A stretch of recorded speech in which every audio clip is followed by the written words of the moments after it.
खबर मध्य प्रदेश के रीवा जिले से है, जहां जिले के अंदर शासकीय उचित मूल्य दुकानों पर खाद्यान्न की कालाबाजारी करने वालों पर रीवा कलेक्टर ने पिछले 20 दिनों में 11 एफआईआर दर्ज कराई है। कलेक्टर प्रतिभा पाल ने बताया कि लगातार लोगों की शिकायतें आ रही थी कि शासकीय उचित मूल्य दुकानों में समय पर खाद्यान्न का वितरण नहीं किया जाता है। निरीक्षण के दौरान यह पाया गया कि शासकीय उचित मूल्य दुकानों में खाद्यान्न का स्टॉक या तो कम है या फिर ज्यादा है, जबकि नियमानुसार खाद्य का स्टॉक जितना ऑनलाइन शो होता है उतना ही होना चाहिए, न तो कम होना चाहिए न ही ज्यादा।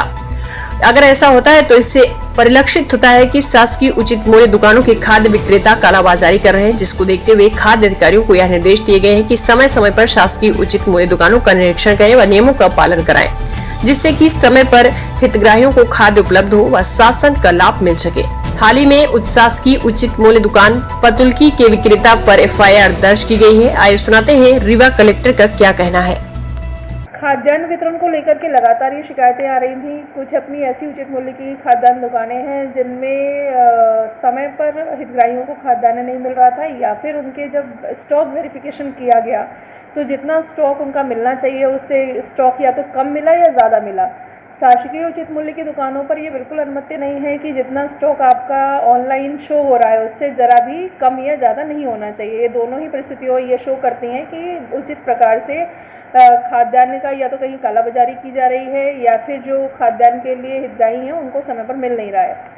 इन्हीं परिस्थितियों में खाद्य विभाग की टीम को ये लगातार निर्देश है कि ऐसी दुकानों का हम लोग चिन्हांकन करें और उनके खिलाफ लगातार कड़ी कार्रवाई करें। तो इसी क्रम में लगभग पिछले 20 दिनों में हम लोगों ने 11 एफआईआर की हैं और ये 11वीं एफआईआर है जो शाहपुर थाना क्षेत्र में हुई है पतलुकी शासकीय उचित मूल्य की दुकान में।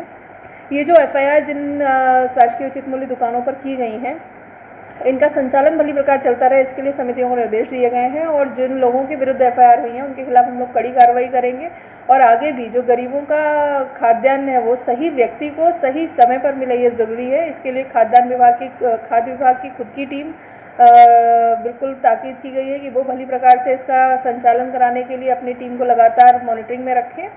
साथ ही समितियों को भी ये ताकीद की गई है कि वो भी इस प्रकार के जो गलत सेल्समैन हैं उनको तत्काल निकाल के अलग करें, नहीं तो ऐसे लोगों के खिलाफ हम लोग एफआईआर दर्ज कराएंगे। उनके राशि वसूली के लिए नोटिस कोई जारी की गई? लगभग अपने यहाँ पूरे जिले भर में 71 ऐसी दुकानें हैं जिन्होंने नियम विरुद्ध तरीके से लोगों को खाद्यान्न दिया या फिर उसको बाजार में बेचा। ऐसी दुकानों का परीक्षण चल रहा है। जैसे ये जांच पूरी होगी ऐसी 71 दुकानों के खिलाफ हम लोगों ने वसूली भी संस्थित की है। वसूली की जांच के दौरान यदि ये पाया जाएगा कि गलत लोगों को खाद्यान्न बेचा गया है या फिर खाद्यान्न बाजार में कहीं बेचा गया है तो इन दोनों ही परिस्थितियों में न सिर्फ रिकवरी होगी बल्कि ऐसे लोगों के खिलाफ हम लोग आपराधिक प्रकरण भी दर्ज कराएंगे।